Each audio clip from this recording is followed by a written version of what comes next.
Movie की starting में हम ठाकुर साहब और उनकी फैमिली को देखते हैं, जो कि अपने राजस्थान वाले हवेली में एक हवन करवा रहे थे। इस हवन को एक तांत्रिक बाबा अपने शिष्यों के साथ कर रहे होते हैं कि तभी एक आत्मा हवेली में इंटर होती है और वो एक लेडी को घसीटती हुई एक रूम की तरफ ले जाती है। तांत्रिक बाबा अपने मंत्रों से उस आत्मा को हवेली के एक रूम में कैद कर देते हैं और बाहर से एक त्रिशूल लगा देते हैं। इस घटना के बाद ठाकुर साहब की पूरी फैमिली हवेली छोड़कर वहां से चली जाती है। अब हमें 18 साल बाद की कहानी दिखाई जाती है, जहां पर रूहान रीत नाम की एक लड़की से मिलता है जो कि कश्मीर घूमने आई थी। कुछ दिनों बाद ही रीत की शादी होनी थी, लेकिन वो इस शादी से खुश नहीं थी। खैर, यहाँ से रूहान और रीत की दोस्ती हो जाती है। वो जिस बस से जाने वाले थे वो बस खाई में गिर जाती है, लेकिन रूहान और रीत बच जाते हैं। अब रीत की फैमिली काफ़ी परेशान होती है कि तभी रीत एक बूथ से अपनी फैमिली को कॉल लगाती है। वो कॉल उसकी बहन उठाती है, लेकिन उसकी बहन को रीत की आवाज़ नहीं आ रही होती, केवल रीत को ही अपनी बहन की आवाज़ आती है। और रीत ये बात सुन लेती है कि जिस लड़के से उसकी शादी होने वाली है वो उसकी बहन से प्यार करता है और उसकी बहन भी उस लड़के से प्यार करती है। तब रीत ये सोचती है कि अगर वो घर गई तो उसकी शादी ज़बरदस्ती उस लड़के से करवा दी जाएगी। जिसके बाद वो रूहान से हेल्प मांगती है। वो रूहान से कहती है कि मैं ज़िंदा हूँ, ये बात मेरे घर वालों को नहीं पता चलनी चाहिए, और जब उनकी शादी हो जाएगी तो मैं सबको सच बता दूंगी। वो रूहान से राजस्थान चलने के लिए कहती है, जिसके बाद रूहान भी उसके साथ राजस्थान के लिए निकल जाता है। फिर वो दोनों उसी हवेली में पहुँचते हैं जहाँ पर वो आत्मा कैद थी। वो रूहान से बताती है कि गांव वाले इस हवेली को भूतिया हवेली कहते हैं। उनके अंदर जाते ही वहाँ के गेट अपने आप खोल जाते हैं, लेकिन रीत को इन सबों से डर नहीं लगता। छोटा पंडित उस हवेली से गुजरता है और वो रीत के घर जाकर सबको बता देता है कि हवेली में लाइट जल रही है और उस हवेली का गेट भी खुला हुआ है। ठाकुर साहब की पूरी फैमिली काफ़ी डर जाती है। फिर सभी लोग उस हवेली की तरफ निकल पड़ते हैं।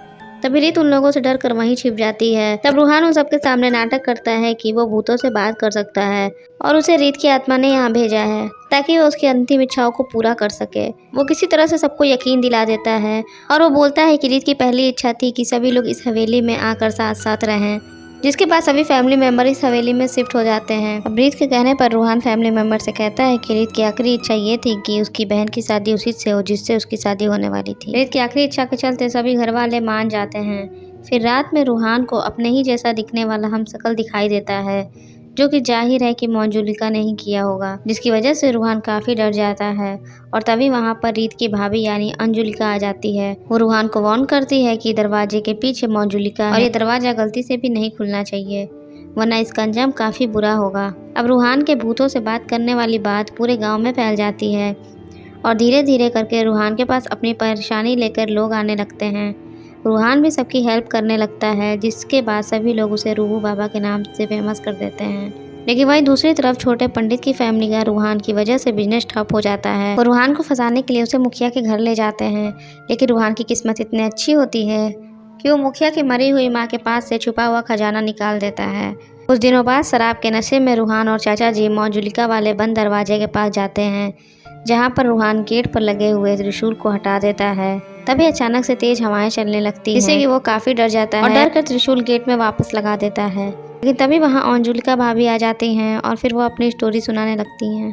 असल में इस कमरे में जो कैद है वो अंजुलिका भाभी की सगी बहन मंजुलिका है, जो कि जुड़वा थी। वो बताती हैं कि हम दोनों अपने बाबा के साथ संगीत की कला सीखने यहाँ पर आए हुए थे, जिसके बाद हम देखते हैं कि इनके बाबा केवल अंजुलिका को ही प्यार करते थे, जिसके चलते मंजुलिका को अंजुलिका से नफरत होने लगी थी और वो ब्लैक मैजिक सीखने लगी। फिर वो दोनों बड़ी हो जाती हैं। कुछ टाइम बाद ही मंजुलिका पूरी तरह से ब्लैक मैजिक सीख लेती है और उसको ठाकुर के बेटे कुंवर जी से प्यार हो जाता है। लेकिन कुंवर जी अंजुलिका से प्यार करते थे और वो उससे शादी भी कर लेते हैं, लेकिन मंजुलिका अंजुलिका पर ब्लैक मैजिक कर देती है और ऐसा करते हुए उसके बाबा उसे देख लेते हैं, जिसके बाद वो अपने बाबा को भी मार देती है। कुछ टाइम बाद मंजुलिका कुंवर जी पर भी हमला कर देती है, जिससे कि उनकी पूरी बॉडी पैरालाइज्ड हो जाती है। तभी किसी तरह से अंजुलिका मंजुलिका को मार देती है, लेकिन मरने के बाद भी वो अंजुलिका का पीछा नहीं छोड़ रही थी। इसीलिए अंजुलिका ने एक तांत्रिक बाबा की हेल्प से उसे उस रूम में कैद करवा दिया था। मंजुलिका 18 साल से इसी रूम में कैद है। अब सीन शिफ्ट होता है जहाँ रीत को छोटा पंडित देख लेता है और गाँव वालों को हवेली लेकर पहुँच जाता है। ठाकुर साहब को छोटे पंडित पर विश्वास नहीं हो रहा था, तो वो पूरे घर में रीत को ढूंढने का आदेश देते हैं और ये सुनने के बाद रीत अपने छिपने की जगह ढूंढने लगती है। लेकिन लास्ट में वो मंजुलिका के रूम में छिपने का डिसाइड करती है, क्योंकि दोनों को पता था कि इस रूम की तलाशी कोई नहीं लेगा। और ठीक ऐसा ही होता है। पूरी हवेली में रीत के न मिलने पर सब वहाँ से चले जाते हैं। फिर रूहान रीत को लेने के लिए मंजुलिका के रूम में जाता है और अंदर जाने पर रीत मंजुलिका जैसा डांस करने लगती है। उसे देखकर रूहान काफ़ी डर जाता है। वो बताती है कि मैं मजाक कर रही हूँ और यहाँ पर कोई मंजुलिका नहीं है। नेक्स्ट डे रीत की छोटी बहन की शादी के फंक्शन में मंजुलिका अपना जादू दिखाने लगती है। वो सारी चीज़ों को हवा में उड़ा देती है। ये देखकर रूहान समझ जाता है कि मंजुलिका ये सब कर रही है। रूहान तुरंत रीत के पास जाता है और उसे कहता है कि कल सच में मंजुलिका आज़ाद हो गई थी और हमें यहाँ से भागना होगा। लेकिन रीत उससे कहती है कि मैं अपने घर वालों को अकेला छोड़कर नहीं जा सकती। फिर एक रात अचानक से हवेली की लाइट चली जाती है। तब अंजू भाभी को कुछ महसूस होता है। बाहर आके देखने पर उन्हें आंगन में बहुत सारे कौवे दिखाई देते हैं। ये देखकर भाभी को काफ़ी अजीब लगता है और वो समझ जाती है कि मंजुलिका अब आज़ाद हो गई है। इसीलिए वो रूहान के पास जाकर रीत के बारे में पूछती हैं, क्योंकि भाभी को पता चल गया था कि रीत जिंदा है। फिर रीत अपने भाभी को सारी चीज़ें बता देती है और रूहान का सच भी उनको पता चल जाता है। फिर भाभी उसी तांत्रिक के पास जाती हैं जिसने मंजुलिका को रूम में कैद किया था। वो तांत्रिक कहता है कि 18 साल से कैद रहने पर उसकी शक्तियाँ काफ़ी बढ़ गई हैं, लेकिन अगर उसे रोकना है तो हमें एक यज्ञ करना होगा। एक रात मंजुलिका तांत्रिक बाबा को अपने वश में करके उनके सभी चेलों को मरवा देती है, जिसके बाद वो तांत्रिक बाबा को भी मार देती है। दूसरी तरफ बड़े पंडित की बीवी मंजुलिका बनकर सबको डरा रही थी ताकि रूहान का सच सबके सामने आ जाए, लेकिन उन्हें क्या मालूम था कि मंजुलिका सच में आज़ाद हो गई है। अब कुछ दिनों बाद छोटे पंडित और बड़े पंडित का नाटक रूहान देख लेता है। फिर वो समझ जाता है कि मंजुलिका वाला नाटक ये सब कर रहे हैं और वो उन दोनों को बहुत मारता है। लेकिन तभी रूहान मंजुलिका को देख लेता है, लेकिन उसको तो ये लगता है कि ये पंडित की वाइफ है। लेकिन जब उसे पता चलता है कि ये पंडित की वाइफ नहीं बल्कि मंजुलिका है तो वो काफ़ी डर जाता है। इसके बाद रूहान को मंजुलिका काफ़ी ऊंचाई वाली जगह पर ले जाती है और उसे वहाँ से धक्का देने लगती है। तभी यहाँ सीन कट होता है। फिर हमें हवेली का सीन दिखाया जाता है जहाँ पर रूहान मंजुलिका के वश में होता है। फिर मंजुलिका अंजुलिका से कहती है कि वो उसको आज मार देगी, जिसके बाद अंजुलिका कहती है कि वो उसी बाबा को लेकर आएगी जिस बाबा ने उसे कैद कर दिया था। और तभी उस बाबा की लाश ऊपर से नीचे गिरती है, जिससे कि सारे घर वाले डर जाते हैं। तभी सबको ये भी पता चल जाता है कि रीत अभी जिंदा है। रूहान मंजुलिका के वश में होने के कारण अंजुलिका को मारने के लिए आता है, लेकिन तभी अंजुलिका रीत को चाकू दिखाकर उसे पकड़ लेती है। और फिर हमें यहाँ से असली स्टोरी पता चलती है। असल में होता ये है कि रीत की जो भाभी थी वो अंजुलिका नहीं बल्कि मंजुलिका थी। उसने उस तांत्रिक से मिलकर अंजुलिका को सुहाग रात वाले दिन वश में करवा लिया था। इसके बाद उसने अंजुलिका बनकर खुद पर अटैक करवाया और कुंवर जी के सामने उसे मंजुलिका बनाकर मार डाला।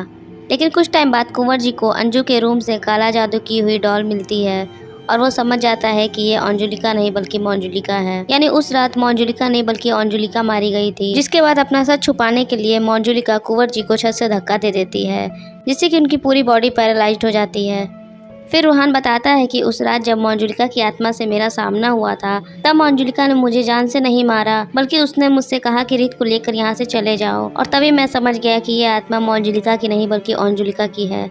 अब सबको मंजुलिका का सच पता चल चुका था, तो अब अंजुलिका की आत्मा मंजुलिका को घसीटकर उसी रूम में बंद कर देती है और मूवी के आखिर में अंजुलिका की आत्मा मंजुलिका को मार देती है और इसी के साथ मूवी यहीं खत्म हो जाती है। तो दोस्तों, अगर मूवी अच्छी लगी तो वीडियो को लाइक कर देना और चैनल को सब्सक्राइब कर देना।